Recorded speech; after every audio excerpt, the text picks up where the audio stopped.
नमस्कार दोस्तों, मैं Vijay Tiwari the book society में आपका स्वागत है। जहां हम आज के इस वीडियो के माध्यम से सब्जेक्ट कोड बीपीसीएस 186 के कुछ महत्वपूर्ण प्रश्नों की चर्चा आपके साथ करेंगे।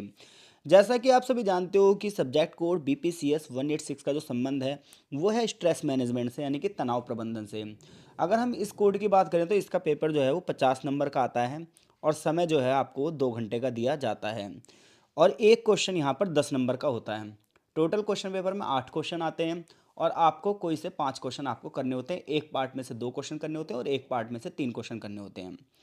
तो चलिए अब हम चर्चा करते हैं अपने क्वेश्चनों की। यहाँ हमारा जो आज का पहला क्वेश्चन है वो क्वेश्चन ये है कि तनाव की अवधारणा और तनाव के मापन की व्याख्या कीजिए। तो मोस्ट रिपीटेड क्वेश्चनों में से एक है ये। बीपीसीएस 186 की प्लेलिस्ट में आप जाओगे तो 4 चैप्टरों की वीडियो हमने अपलोड कर रखी है।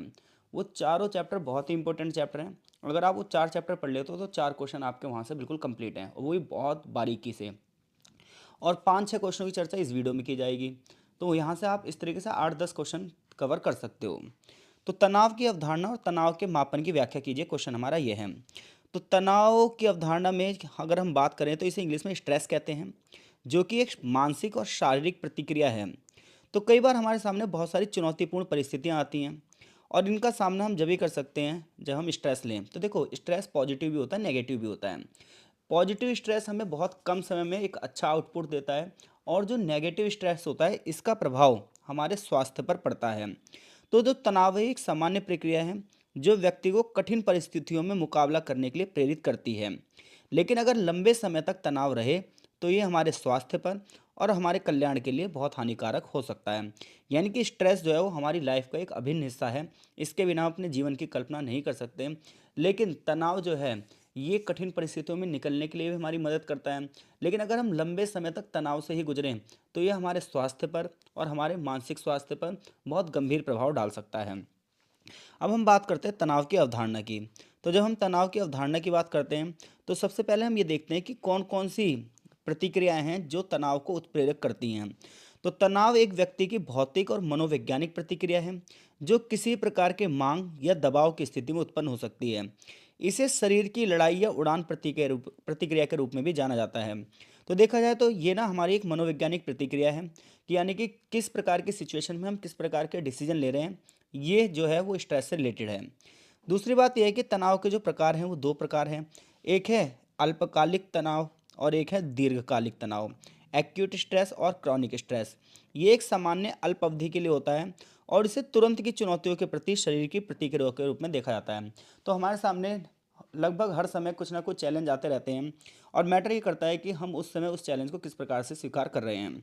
एक होता है दीर्घकालिक तनाव। इसमें क्या होता है, लंबे समय तक बने रहने वाला स्ट्रेस है ये, जो हमारे स्वास्थ्य और जीवन की क्वालिटी को भी प्रभावित कर सकता है। तनाव के जो स्रोत हैं वो क्या हैं? तो मानसिक दबाव, समय की कमी और काम हो ज़्यादा तो तनाव आएगा ही आएगा। आर्थिक समस्याएं भी होती हैं, व्यक्तिगत संबंधी कुछ पर्सनल इंडिविजुअल प्रॉब्लम्स भी हो सकती हैं। कार्यस्थल की चुनौती है, यानी कि वर्किंग प्लेस पर भी कुछ चैलेंजेस हो सकते हैं। ये सब तनाव के कुछ सामान्य स्रोत होते हैं। अब बात यह कि तनाव का मापन कैसे किया जाता है, कि व्यक्ति ज़्यादा स्ट्रेस ले रहा है या कम स्ट्रेस लेता है।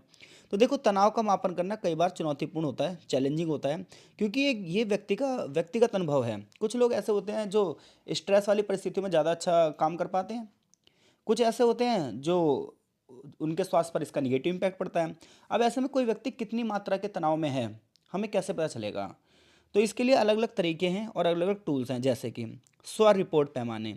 स्व रिपोर्ट पैमाने में क्या होता है, परसीव्ड स्ट्रेस स्केल, ये एक लोकप्रिय स्व रिपोर्ट उपकरण है जो व्यक्ति के तनाव की स्थिति के बारे में धारणा को नापता है। इसमें कुछ क्वेश्चन पूछे जाते हैं जो व्यक्ति के इमोशंस और उसकी शारीरिक प्रतिक्रियाओं का आकलन करते हैं। अगला है साक्षात्कार।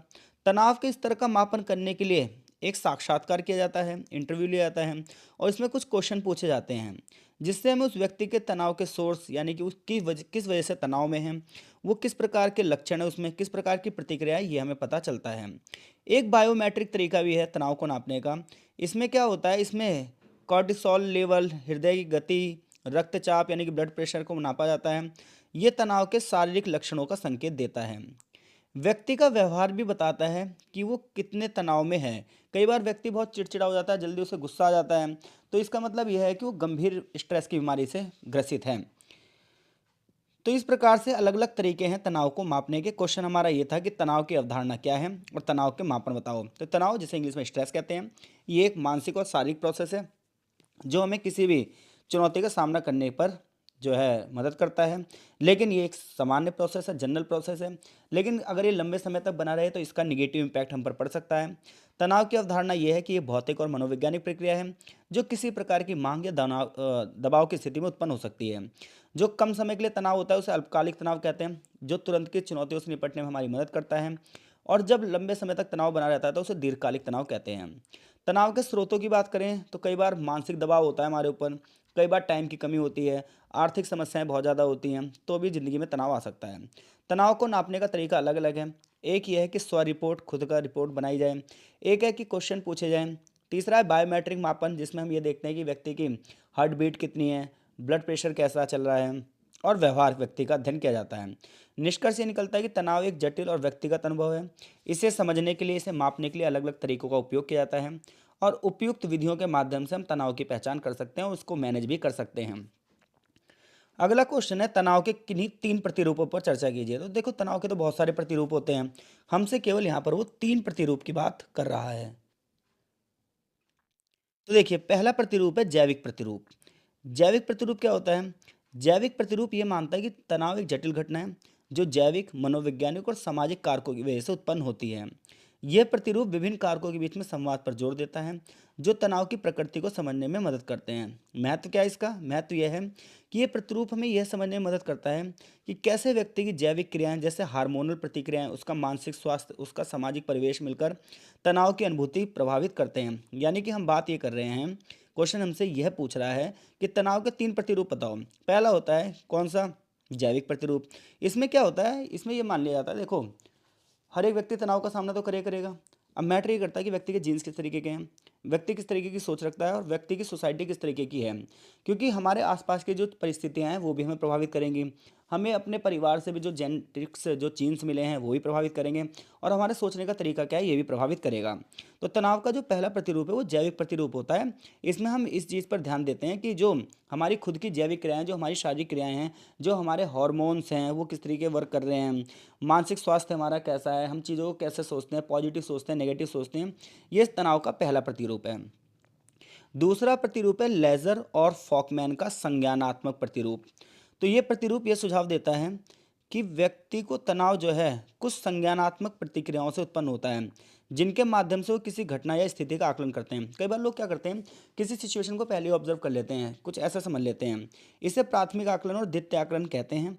इसके माध्यम से भी तनाव पता चलता है। मुख्य तत्व यह है कि तनाव जब उत्पन्न होता है तो तब व्यक्ति किसी स्थिति को खतरा मानता है, उसे लगता है उसके पास इससे निपटने के लिए संसाधन नहीं है। यानी कि देखो, हमारे सामने कोई ऐसी सिचुएशन आ गई जिसमें हमें लग रहा है कि अब इस सिचुएशन से हम नहीं निकल सकते, तो व्यक्ति क्या करेगा, उसके आगे घुटने टेक देगा और स्ट्रेस ले लेगा।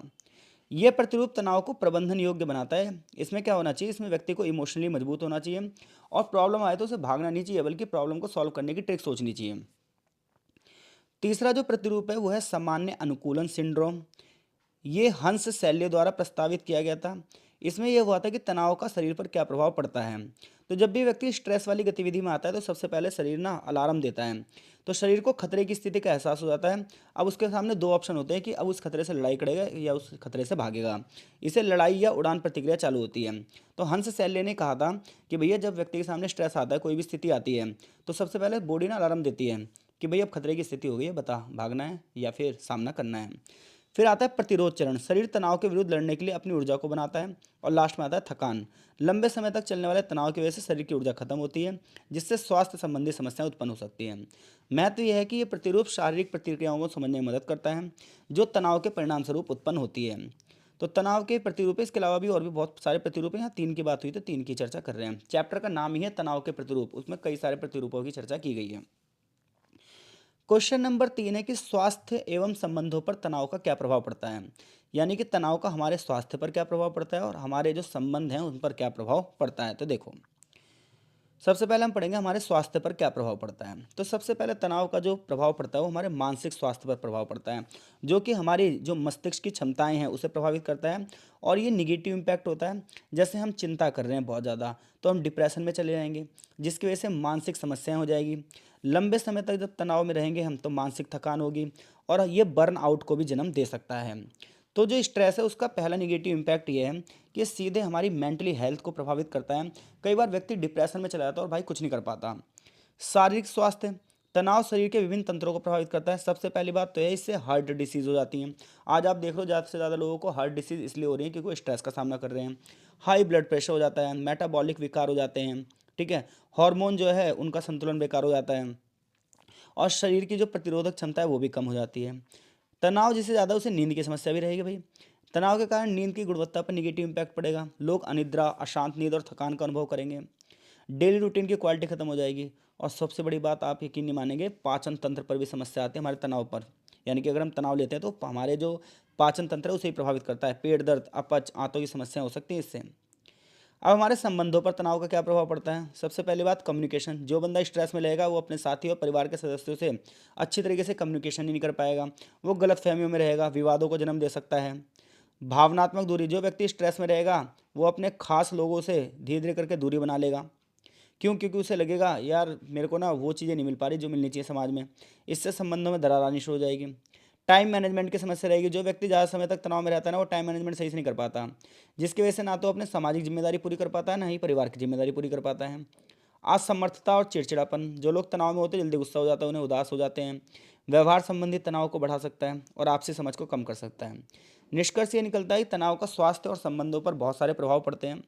जहाँ ये गंभीर स्वास्थ्य समस्याओं को जन्म दे सकता है वहीं ये संबंधों में फासले ही पैदा कर सकता है। और आज आप देख रहे हो आज के सोसाइटी में रिलेशन कितनी जल्दी टूट रहे हैं, उसका रीजन कहीं ना कहीं स्ट्रेस है। तनाव प्रबंधन की कई तकनीकें जैसे मेडिटेशन करना, योग करना, अच्छे से लोगों से बातचीत करना, ये सारी चीज़ें तनाव को क्या कर सकती है, कम कर सकती है। क्वेश्चन नंबर 4, ध्यान एवं योग को तनाव प्रबंधन की तकनीक के रूप में समझाइए। यानी कि मेडिटेशन और जो योगा है ये कैसे स्ट्रेस मैनेजमेंट कर सकता है, हमें ये समझाना है। तो ध्यान और योगा यानी कि मेडिटेशन और योग दोनों ही प्राचीन तकनीकें हैं जो हमारे पूरे के पूरे मैनेजमेंट को, इवन बॉडी के मैनेजमेंट को, मानसिक संतुलन को बनाए रखने में बहुत ज़्यादा क्या है, कामयाब है। और ये सबसे बेहतर तकनीकों में से एक है। सबसे पहले हम मेडिटेशन की बात करते हैं। तो अगर आप नित्य प्रति ध्यान लगाते हो तो इससे मन की शांति मिलती है। ध्यान एक ऐसा प्रोसेस है जिसमें व्यक्ति अपने मन को शांत करता है, ध्यान को केंद्रित करने का प्रयास करता है। इससे मानसिक अशांति जो है वो खत्म होती है और तनाव भी खत्म होता है। मस्तिष्क स्पष्ट हो जाता है और स्थिरता प्रदान मिलती है इससे। यानी कि आपका अगर मन भाग रहा हो, लगातार सोच पे सोच आती जा रही हो, तो उस समय से निकलने का सिर्फ एक ही तरीका है, क्या? मेडिटेशन। आप ध्यान लगाइए, मन को शांति प्राप्त होगी। सचेतन ध्यान, माइंडफुलनेस मेडिटेशन। सचेतन ध्यान का उद्देश्य है कि वर्तमान क्षण में पूरी तरीके से उपस्थित रहना। ये व्यक्ति को बिना जजमेंट के अपनी इमोशंस और विचारों को स्वीकारने की क्षमता प्रदान करता है, जिससे स्ट्रेस और चिंता में कमी आती है। तनाव प्रतिक्रिया का नियंत्रण, अगर आप लगातार ध्यान कर रहे हो ना, लगातार मेडिटेशन कर रहे हो, तो आपकी जो लड़ाई या उड़ान की प्रतिक्रिया है वो कम होती है और मन बहुत ज़्यादा कंट्रोल में रहता है। अब बात करते हैं योग की। तो जो योग है वो उसके अलग अलग आसन हैं और हर आसन के अपने अपने कुछ फ़ायदे हैं। इससे हमारी मांसपेशियां जो है मजबूत होती हैं, लचीली बनती हैं। ये शारीरिक तनाव को कम करता है और शरीर को ऊर्जा देता है। श्वास तकनीक यानी कि प्राणायाम, अगर हम डेली प्राणायाम करते हैं तो शरीर में ऑक्सीजन के प्रभाव बढ़ता है, मन को शांति मिलती है, स्ट्रेस और चिंता को कम करने में बहुत ज़्यादा प्रभावी है। योग ध्यान का ही हिस्सा है जो मानसिक स्थिरता और अपने मन के चिंतन को प्रोत्साहित करता है। ये मन को तनावपूर्ण विचारों से मुक्त करता है और मानसिक स्पष्टता को बढ़ाता है। तनाव प्रबंधन में लाभ क्या है? इससे शरीर के स्वास्थ्य में सुधार होता है। अगर हम मेडिटेशन करते हैं, डेली योगा करते हैं, तो जो ब्लड प्रेशर है वो कंट्रोल में रहता है, हृदय गति भी ठीक रहती है, तनाव हार्मोन में स्तर में भी कमी आती है, खासतौर पर कॉर्टिसोल में। ये तकनीकें चिंता, अवसाद और अन्य मानसिक विकारों के लक्षणों को कम करने में सहायक होती हैं। अगर हम ध्यान लगा रहे हैं, योग लगा रहे हैं, तो आत्म जागरूकता को बढ़ा रहे हैं, तो हमारे इमोशंस भी सही से रहेंगे। निष्कर्ष ये निकलता है कि ध्यान और योग तनाव प्रबंधन की शक्तिशाली तकनीकें हैं जो हमारे मन में, हमारे शरीर के स्वास्थ्य में सुधार करती हैं। ये प्रथाएं आम जागरूकता को बढ़ावा देती हैं, आत्म जागरूकता को बढ़ावा देती हैं, मानसिक स्थिरता को बढ़ावा देती हैं, व्यक्ति के अंदर पेशेंस को बढ़ावा देती हैं और व्यक्ति बैलेंस के साथ अपनी लाइफ को चला सकता है। क्वेश्चन नंबर 5 है कि समय प्रबंधन मैट्रिक्स पर ध्यान केंद्रित करते हुए टाइम मैनेजमेंट की अवधारणा बतानी है आपको। तो देखो भाई, आजकल स्ट्रेस का जो सबसे बड़ा कारण है वो है टाइम मैनेजमेंट। बहुत सारे लोग क्या हैं, वो क्या अपना टाइम मैनेज नहीं कर पाते हैं। एक ही टाइम पे फिर क्या होता है, बहुत सारी गतिविधियां उन्हें करनी पड़ती हैं। परिणामता ये रहता है कि काम ज़्यादा हो जाता है और टाइम कम पड़ जाता है, जिसकी वजह से वो स्ट्रेस में आ जाते हैं। तो अगर हम बेहतर टाइम मैनेजमेंट करें तो हम स्ट्रेस से दूर रह सकते हैं। तो टाइम मैनेजमेंट एक महत्वपूर्ण स्किल है जो व्यक्तिगत यानी कि अपनी पर्सनल लाइफ के लिए भी और अपनी पेशेवर यानी कि ऑफिशियल लाइफ के लिए भी बहुत ज़रूरी है। ये जो प्रोसेस है ये बहुत सारी रणनीतियों का समुच्चय है। कई बार हम टाइम मैनेजमेंट की टेबल तो बना लेते हैं बट उसे फॉलो करना बड़ा मुश्किल हो जाता है। तो हमें अपने टाइम मैनेजमेंट देखना चाहिए कि क्या चीज़ें प्राथमिकताएं हैं हमारी। फिर हमें ये देखना चाहिए हमारे लक्ष्य क्या हैं और उसी हिसाब से अपने असाइनमेंट को हमें व्यवस्थित करना चाहिए। हम यहाँ पर टाइम मैनेजमेंट की मैट्रिक्स विधि को देखेंगे। तो देखो, समय प्रबंधन की अवधारणा ये कहती है कि सबसे पहले अपना एक टारगेट सेट करो। समय प्रबंधन का पहला चरण यही है कि सही लक्ष्य पता होने चाहिए कि आपको उस समय की डिमांड क्या है। जैसे कल हमारा मान लो पेपर है तो इस समय की डिमांड ये है कि भाई हम सबसे पहले इस पेपर की तैयारी करें। तो अगर हमारे लक्ष्य स्पष्ट होंगे और लक्ष्य ऐसे होने चाहिए जो रियलिस्टिक हो, ये नहीं कि सोच के कुछ भी लक्ष्य बना लिया। लक्ष्य रियलिस्टिक होना चाहिए जिसका मतलब हमें लगे कि हाँ भाई ये लक्ष्य पूरा भी कर सकते हैं। ये नहीं कि ज़्यादा आदर्शवादी हो गए, अपनी कैपेसिटी से बड़े लक्ष्य रख रहे हैं तो बड़ी दिक्कत हो जाएगी। तो समय प्रबंधन का पहला स्टेप ये होता है कि हम अपने टारगेट रखें और वो भी रियलिस्टिक होने चाहिए, यथार्थवादी होने चाहिए। इससे व्यक्ति को दिशा मिलती है और वो अपने प्रयासों के अनुसार अपने ध्यान को केंद्रित कर सकता है। दूसरी बात यह है कि हमें अपने टाइम के हिसाब से कार्य को प्रायोरिटी देनी होगी। सभी कार्य एक जैसे महत्व के नहीं होते हैं, इसलिए जब हम टाइम मैनेज करते हैं तो सबसे पहले हमें उन कार्यों की पहचानना पड़ता है जो हाई प्रायोरिटी के होते हैं, जिन पे तुरंत ध्यान देने की जरूरत है। इससे बर्बादी समय की कम होती है और प्रोडक्टिविटी बहुत बढ़ जाती है। अगली बात यह है कि कार्य विश्लेषण। टाइम मैनेजमेंट क्या करना है, हमें छोटे छोटे कार्यों में को अलग अलग टाइम पर बांटना है और पूरे तरीके से अलग अलग खंडों में विभाजित करना है। और जो समय हमने जिस काम को पूरा करने के लिए रखा है उसे उतने काम में पूरा करना है। तो ये अच्छा एक टाइम मैनेजमेंट होता है। समय प्रबंधन मैट्रिक्स है। तो समय प्रबंधन मैट्रिक्स ये कहती है भाई, जो महत्वपूर्ण काम है और तत्कालिक काम है इन्हें तुरंत निपटाए जाने चाहिए। महत्वपूर्ण लेकिन जो गैर तत्कालिक काम है यानी कि काम तो महत्वपूर्ण है लेकिन आगे भी हो सकते हैं, अभी ज़रूरत नहीं है, तो उन्हें योजना बनाकर निपटाना चाहिए। कोई काम ऐसा है कि महत्वपूर्ण तो नहीं है लेकिन तुरंत का है, तो ऐसे काम को जितनी जल्दी हो सके दूसरों को सौंप दो।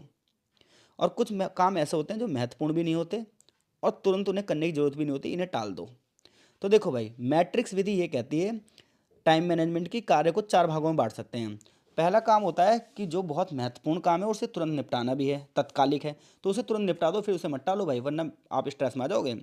दूसरे काम होते हैं जो महत्वपूर्ण तो होते हैं, काम की इंपॉर्टेंस तो होती है लेकिन तुरंत करने की जरूरत नहीं है, तो उसके लिए आप योजना बनाओ और सही से उसको काम को मैनिपुलेट करो। अगली बात है, कुछ काम ऐसे होते हैं जो महत्वपूर्ण भी नहीं होते लेकिन तत्कालिक होते हैं, करना पड़ता है, तो ऐसे काम को क्या करो, दूसरों को दे दो, टाल दो, कोई और कर दें।